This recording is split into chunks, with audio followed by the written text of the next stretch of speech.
వదినా తెచ్చాను, తీసుకోండి. ఇదిగో కోడలా, ఇక నుంచి నువ్వు ఈ ఇంటి మహాలక్ష్మివి. చిరునవ్వుతో ఉండాలి.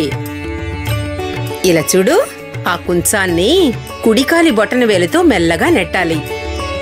దాన్ని దాటుకుంటూ కుడికాలు ముందు పెట్టి లోపలికి రావాలి.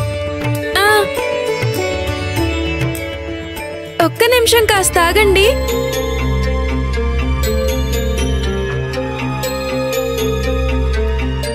ఈ పిల్ల ఏం చేస్తోంది?